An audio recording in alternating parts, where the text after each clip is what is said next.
বাংলাদেশকে প্রত্যাঘাত শুরু করে দিয়েছে ভারতীয় ক্রিকেট দল। বুদ্ধিমত্তার সঙ্গেই ব্যাটিং করে প্রথম ইনিংসে 52 রানের লিড নেয় ভারতীয় দল।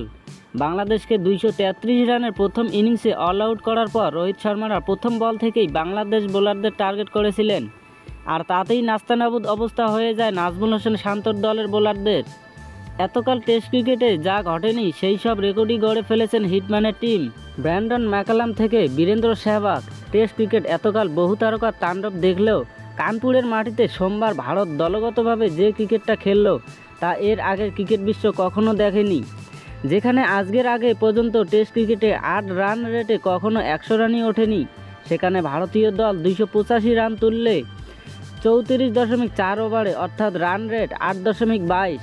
গত বছর পোর্ট অফ স্পেনে ওয়েস্ট ইন্ডিজের বিরুদ্ধে ভারতীয় দল নিজেদের সর্বোচ্চ 7.54 রান রেটে করেছিল 2 উইকেটে 181 রান।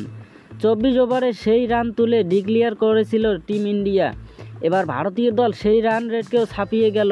বাংলাদেশ বোলারদের বিরুদ্ধে অবশ্য স্রেফ রান রেটেই নিরিখেই টিম ইন্ডিয়া রেকর্ড করেছে তেমনটা নয়। এই টেস্টে রোহিত শর্মা এবং যশস্বী জয়সওয়াল যেখানে শুরু করেছিলেন, লোকেশ রাহুল, আকাশদীপরা সেখানেই শেষ করেছিলেন। কারণ 50 থেকে 250 সব ধাপেই ভারত পৌঁছল টেস্ট ফরম্যাটের দ্রুততম দল হিসেবে। টেস্টে দ্রুততম 50 থেকে 250 ভারতের। মাত্র 3 ওভারেই আসে প্রথম 50 রান। 10.1 ওভার অর্থাৎ 61 বলে আসে ভারতীয় দলের প্রথম 100 রান। 18.2 ওভার অর্থাৎ 110 বলে আসে ভারতের 150 রান। 24.2 ওভার অর্থাৎ 146 বলে ভারতীয় দল তোলে 200 রান। 30.1 ওভারে টিম ইন্ডিয়া পৌঁছে যায় 250 রানের গণ্ডি। ভারতীয় দল কানপুর টেস্টের প্রথম ইনিংসে 52 রানের লিড নেয়। সৌজন্যের শেষ দিকে আকাশদীপের 12 রানও গুরুত্বপূর্ণ। লো স্কোরিং ম্যাচ হওয়ার আকাশদীপের পরপর 2টি ওভার বাউন্ডারিও যথেষ্ট প্রয়োজন ছিল টিম ইন্ডিয়ার।